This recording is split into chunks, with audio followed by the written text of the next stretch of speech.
오늘 내용 보시면 아시겠지만은 바로 지난 정권의 적폐들입니다. 국정원 적폐, 국방부 적폐, 정치 개입, 그런 적폐들. 지금 언론 적폐 청산을 하기 위해서 저희가 나서고 있습니다. 고대영 사장의 퇴진을 요구하고 있습니다. 고대영 사장, 그리고 고대영 사장이 임명한 이 간부들이 왜 막고자 했을까요? 저희는 그렇게 생각합니다. 한 몸통이기 때문에 그렇습니다. 함께 청산돼야 될 적폐 세력들이기 때문입니다.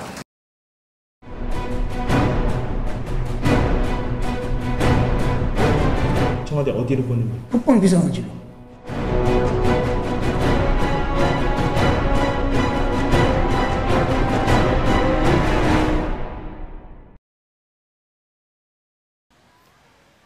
국정원과 군사이버사령부의 댓글 공작은 민주주의 파괴 행위입니다. 헌법은 국민의 자유로운 의사표현과 합리적인 여론 형성을 통해서 민주주의가 작동하도록 규정하고 있습니다. 여론 조작을 위한 댓글 공작은 그래서 반헌법적인 범죄 행위지만 부실 수사로 인해서 그 진실이 아직 드러나지 않고 있습니다. 그런데 최근 군사이버사령부의 전직 핵심 간부가 KBS 기자에게 중대한 사실을 폭로했습니다. 댓글 공작에 이명박 정부의 청와대가 개입됐다는 내용이었습니다. 실명을 걸고 나온 내부자의 최초 폭로입니다. 당연히 KBS 뉴스에 방송할 것을 제안했지만 KBS는 이를 외면했습니다. 그래서 제작거부에 들어간 KBS 기자들이 이 사실을 폭로하고 아울러 비정상적인 KBS를 고발하고자 합니다. 먼저 댓글 공작에 이명박 정부의 청와대가 개입됐다는 폭로, 이재석 기자가 전해드립니다. 2012년 대선 당시 국방부 산하 군사이버사령부는 국내의 정치 사회 이슈에 개입하고 야당 측을 비난하는 댓글 공작을 수행했습니다. 취재진에게 폭로를 결심한 김기현 전 과장은 사이버사령부 댓글부대였던 이른바 530 심리전단에서 부대 전체를 관리하는 총괄계획과장을 맡았습니다. 단장이 자리를 비울 때는 직무대행을 하는 사실상 부단장의 역할이었습니다. 1대, 2대, 3대, 5대가 다 내가 업무를 통과하는 거니까 내 업무의 그 중점을 가지고 업무를 해야 됩니다. 근데 다 종합을 하지 내가. 본인도 직접 댓글 공작에 참여하기도 했습니다. 나도 뭐 자유롭지 않은 사람이죠. 나도 그 아이들을 한 6, 7 가지고 있었기 때문에 내가 6, 7 가지고 있으면은 밑에 작전위원들은 상상해보면 알 것입니다. 당시 530단 대원은 120여 명. 이들이 날마다 진행한 댓글 공작은 매일 아침 7시쯤 보고서로 작성돼 청와대로 보고됐다고 증언했습니다. 대통령 찬성이 20%인데 우리가 밤새 작전한 결과가 20에서 화살표를 해서 70으로 올랐다. 찬성이. 예. 찬성이. 예. 그런 걸 종합해서 제안되게 배포했죠. 청와대 보내고. 댓글 공작 결과 보고서가 구체적으로 청와대 어디로 보내졌는지도 폭로됐습니다. 청와대 어디로 보는 거예요? 국방비서관실로. 매일매일 보냅니까? 매일매일 보내니까. 시스템으로? 시스템으로. 청와대 보고는 이른바 시스템 보고라고도 불리는 내부 온라인 보고의 형태였다고 김 전 과장은 말했습니다. 잘 갔으면은 전화가 안 와요. 만약에 그 시간대에 뭐가 한두 장이 에러가 나오면 전화가 오지. 이번 폭로는 댓글 부대 핵심 간부의 최초 실명 폭로입니다. 또 당시 청와대가 댓글 공작에 관여했을 거라는 의혹이 제기돼 왔지만 내부 고발자가 직접 나서서 청와대의 구체적 수신처를 언급한 것도 이번이 처음입니다. 청와대에 날마다 보고가 들어갔다면 국방비서관과 상급자인 외교안보수석, 더 나아가 그 윗선까지도 댓글 공작에 개입했을 개연성도 있습니다. 당시 청와대 관계자들은 보고받은 적 없다고 부인했습니다. 그런 보고서들은 일상적인 문서에 같이 포함돼서 오는 거기 때문에 저희들이 챙겨서 보지는 않거든요. 모든 올라오는 정보를 전부 다 저한테 와서 보고하고 이런 건 없습니다. 현 청와대 국가안보실은 군사이버사령부 댓글 부대 문제를 다시 조사하고 있는 걸로 확인됐습니다. 이 댓글 공작 보고서가 청와대에만 전달됐을까요? 직속 상관인 국방부 장관에게 전달됐을 것이라는 의혹이 그동안 꾸준히 제기돼 왔습니다.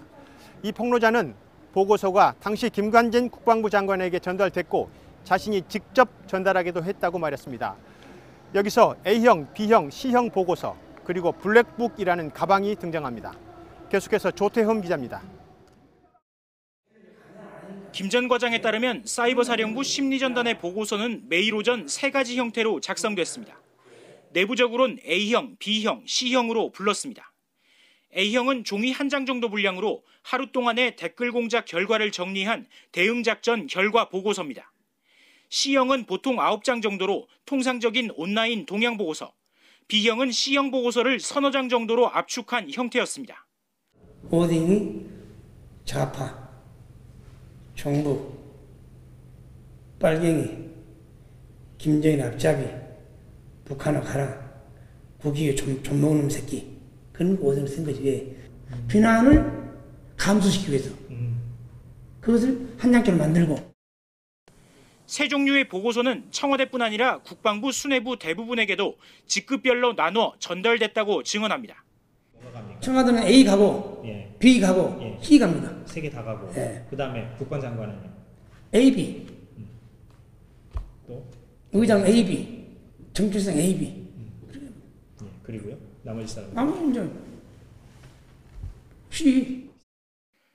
즉 청와대에는 A형, B형, C형 보고서 모두가 온라인으로 국방장관과 합참의장, 국방부 정책실장에게는 AB형을 직접, 국방부 본부장급들에겐 C형을 전달했다는 겁니다. 이렇게 매일 오전 7시쯤 보고서가 전달된 곳은 모두 17곳에 이르는데 청와대를 제외한 나머지는 이른바 블랙북이라는 잠금 장치가 있는 서류 가방에 넣어 전달했다고 김 전 과장은 증언합니다. 하면 내가 직접 넣었습니다. 블랙북 그 박스에다가 블랙북에다가 그 동양 넣고 한 장씩 넣고 도장 찍고 봉황 도장 찍어 이렇게 또 그 봉투에다가 도장 찍어 이렇게 또 넣고 의장 끝 이렇게 하고 또 정치실장 끝 또 블랙북을 통해 다시 회수된 보고서엔 종종 지시사항이나 의견도 적혀 있었습니다. 각자 장관님이나 의장님이 뭐 한 필 써주면은 아 이거 이렇게 해서 다시 한번 만들어서 보고해봐. 그런 게 나오잖아요. 있는 거는 다 그렇게 한 거지. 특히 김관진 당시 국방장관에겐 보좌관을 통해 자신이 직접 전달하기도 했다고 말합니다. 봉투에 해가지고 내가 직접 딱 해서 봉에서 그 보좌관 그 앞에 주운 거죠. 김관진 장관이 부인했단 말이죠. 그때 당시에. 그럼 거짓말이죠. 취재진은 김 전 장관의 입장을 듣기 위해 자택을 찾았지만 만나지 못했습니다. 장관님 잠깐 좀 뵐 수 있을까요? 집에 안 계십니다. 어디 멀리 가셨나요? 모르겠는데요. 전화나 문자 메시지를 통한 접촉 시도에도 응답하지 않았습니다. 지난 2013년 김 전 장관은 관련 의혹을 부인한 바 있습니다. 저는 상황 보고를 봤는데 내용은 북한의 해킹 시도에 관련된 건, 그리고 북한의 사이버를 통한 대남 심리전 건, 여기에 대해서 매일 상황 보고를 받습니다. 나머지는 받지 않았습니다. 후임 국방장관을 지낸 한민구 당시 합참의장도 취재진의 전화와 문자 메시지를 통한 질의에 답하지 않았습니다. 국방부는 이 사안에 대한 취재진의 공식 질의에 확인 중이라는 답변을 보내왔습니다. 댓글 공작의 새 축은 국정원과 군사이버사령부, 청와대입니다. 여기서 국정원과 군사이버사령부의 관계를 설명해 줄 수 있는 증언도 나왔습니다. 국정원이 군사이버사령부 댓글 부대원들에게 현금을 주기적으로 지원했다는 것입니다. 이 폭로자도 매달 25만 원을 받았다고 말했습니다. 개현우 기자입니다. 국정원 적폐청산 TF는 최근 국정원 특수활동비가 군사이버사령부 심리전단에도 흘러간 정황을 포착했습니다. 김기현 전 총괄계획과장은 이와 관련해서도 구체적으로 증언했습니다. 1년여 동안 매달 인터넷 여론 조성 활동 대가로 국정원 특수활동비를 25만 원씩 받았다는 겁니다. 5만 원 받다가 사업의 중요성이라고 해서 국정원에서 다시 20만 원 플러스 돼가지고 김 전 과장은 이에 대한 예산도 집행했다며 자금 흐름을 설명했습니다. 기조실에서 이제 예산이 국방부로 떨어진 거죠. 국방부로 떨어지면 내가 사이버 사령부 예산팀을 올려요. 돈을 달라고 현금으로 나갑니다. 수백만 원의 회식비가 국정원에서 나오기도 했다고 말합니다. 300만 원을 가져와서 나보다 분배를 하라고요. 이거 소리 어때요? 국정원에서 돈이 나왔다고 그래요. 대별로 분배를 했죠. 이 과정에서 국정원을 매주 찾아가며 가교 역할을 한 군사이버사령부 실무급 간부의 실명도 지목했습니다. 오사공단 모든 작전 업무는 주도적으로 우리 하는 거죠. 좋은 참고 등등. 국정원 적폐청산 TF가 원세훈 전 국정원장 시절 댓글 공작과 관련해 국정원과 군사이버사령부와의 관계도 조사 중인 것으로 확인됐습니다. 특히 댓글 사건 조사 부분에서 국정원과 군사이버사령부의 공모 여부도 과제로 삼고 확인 중이라고 국정원 관계자는 말했습니다. 국정원은 조사를 마치는 대로 위법 행위 여부를 검토해 관련자들에 대한 수사를 검찰에 의뢰할 예정입니다. 댓글 공작의 청와대 개입, 장관 보고, 국정원의 현금 지원. 이 폭로 내용은 군 수사에서 제대로 다뤄지지 않았습니다. 부실한 수사는 이뿐만이 아니고 더 있습니다. 이 폭로자는 군 개혁을 위해서 재수사는 반드시 필요하고 본인도 수사를 통해서 처벌을 받을 각오가 돼 있다고 말했습니다. 계속해서 강나루 기자의 보도입니다. 국내 포털 사이트의 양대 축인 네이버와 다음, 530 심리전단 댓글 공작의 주요 대상은 진보적 성향으로 분류되는 다음이었습니다. 네이버는 대통령이나 장관을 비난하는 게 없어. 국가 정책이. 그러나 다음은 국가 정책도 비난도 많고 대통령 비난도 많고. 그러나 당시 조사본부 수사진은 심리전단 대원들의 네이버 아이디만 대부분 수집해갔다고 김 전 과장은 증언했습니다. 소나무와 다금바리, 휘발유. 이 김 전 과장이 공개한 자신의 다음 아이디입니다. 그는 자신의 아이디뿐만이 아니라 다른 부대원들의 다음 아이디도 제대로 조사되지 않았다고 주장했습니다. 지난 2013년 수사가 반쪽짜리란 지적이 나오는 이유입니다. 진짜 오리지널 댓글단 포탈은 빠졌지. 의도적으로 수사를 회피하고 지원시키기 위해서 그렇게 하는 거죠. 수사본부도 그걸 묵시적으로 승인해줬고. 1년 가까이 이어진 조사본부의 수사 결과 실제 실형으로 이어진 건 이태하 전 심리전 단장뿐. 연재욱과 옥도경 두 사이버사령부 전 사령관은 각각 집행유예가 선고되거나 선고가 유예됐고, 김관진 전 국방부 장관 등은 수사 대상에 오르지도 않았습니다. 이에 대해 당시 조사본부 관계자는 원론적인 입장만을 내놓았습니다. 우리 수사에 대해서 충분히 했다. 수사를 이렇게 국민들이 생각하는 걸로 알고 있습니다. 그 윗선의 지시, 소위 말하는 이제 국방부 장관이나 아니면 청와대의 지시는 있었는지 없었는지에 대해서 수사 결과에서 명쾌히 밝혀진 부분이 사실 없거든요. 사령관 이하에 실제 실행을 했던 그 공무원들만 수사 대상이 돼서 조금 이제 부실한 수사였다라고. 김 전 과장은 이제 와서 왜 폭로에 나선 걸까? 그는 군 내부에서 정치 관련 댓글 공작에 쓴소리를 해오다 배신자로 낙인 찍혔다고 말합니다. 그리고 2년 뒤 정년 퇴임을 했고 자신의 명예회복과 군 개혁을 위해 지난 대선 당시 문재인 캠프에서 선거운동에 나선 사실도 털어놨습니다. 그러면서 당장 본인부터 재수사를 받을 용의가 있고 법적 처벌도 감수하겠다며 정치적 의도서를 일축했습니다. 제 말이 그렇게 의심스러우면 제3의 기관에서 댓글 모든 문제는 경찰이나 검찰한테 있다.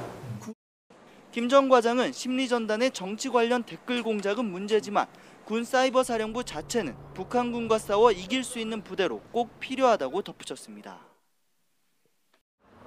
군 정보기관의 전직 간부가 실명을 걸고 그것도 처벌을 각오하고 내놓은 구체적 폭로 내용은 당연히 댓글 공작의 진실을 밝혀줄 중요한 단서입니다. 그러나 KBS 보도국장단은 이를 외면했습니다. 가리키는 진실은 보지 않고 정치적 판단이 우선이었습니다. 최순실 국정농단 사건의 취재를 막았던 그 논리가 다시 등장했습니다. 정세배 기자가 전해드립니다. 댓글 공작의 중대 폭로를 방송하자는 KBS 기자들의 요구에 KBS 보도국장단은 두 가지 이유를 들어 난색을 표합니다. 국장단은 먼저 제보자의 말이 개연성이 높다는 건 인정한다면서도 확실한 물증을 가져와야 고려해 볼 것이라고 밝혔습니다. 여기에 국장단은 제보자가 문재인 대통령 선거 캠프에서 특보 역할을 맡은 이력도 문제 삼았습니다. 국장단은 보도가 나가면 자유한국당 등에서 문제 삼을 수 있다면서 보도가 안 나갔을 때보다 보도가 나갔을 때의 후폭풍이 더 우려된다는 말까지 덧붙였습니다. 그러나 이는 합리적 의혹과 문제 제기라는 언론의 역할을 사전에 차단하고 허울뿐인 기계적 중립을 내세워 공영방송의 사명을 외면한 것이란 지적이 나옵니다. 만약 그 논리로 따지면 언론은 아무것도 보도 못해요. 그냥 수사기관의 수사에서 나온 내용만 보도할 수밖에 없는 거잖아요. 그게 무슨 감시와 견제 기능이에요. 반대하는 세력이 있을 거라는 우려 때문에 보도를 안 하는 것은 그야말로 언론이 해야 될 사명을 하지 않은 아주 무책임하고 직무유기와 가까운 그런 태도라고밖에 볼 수 없는 겁니다. 이번뿐만이 아니었습니다. 최순실 국정개입 사태 초기 KBS 기자들은 즉각 특별 취재팀을 구성해야 한다며 강하게 요구했지만 국장단은 외면했습니다. 이때 나온 유명한 말이 최순실이 대통령의 측근은 맞나 장담할 수 있냐였고 심지어는 기자협회가 야당 편에 서서 행동한다는 비아냥도 이어졌습니다. 결국 KBS는 최순실 국정농단 사건에서 역사상 유례없는 낙종을 했고 공영방송의 사회적 책무를 져버렸다는 질타를 받았습니다. 비슷한 일은 2009년에도 있었습니다. 당시 천성관 검찰총장 후보자가 스폰서의 후원을 받았다는 단독 보도를 취재한 기자에게 국장단은 눈에 보이는 증거를 가져오라며 심지어는 익명의 취재원을 밝히라고까지 요구했습니다. 당시 끝까지 보도를 막았던 보도국장이 바로 현재의 고대영 사장입니다. 반대로 지난해 7월 사드 반대 집회에 외부 세력이 개입했다는 일부 의혹에 대해서는 KBS 보도국장단은 아무런 증거도 관련자의 증언도 없었지만 보도를 강요했습니다. 공영방송이 단순히 정권 친화적인 수준을 넘어서서 과도하게 정치화되고 혹은 정권에 종속되었다는 지적이 최근 수년 동안 수없이 제기되어 오고 있습니다. 중요한 사안들에 대해서 KBS가 제대로 보도를 하지 않음으로 인해서 국민들이 이제 더 이상 KBS를 중요한 공론장으로서 인식하지 않고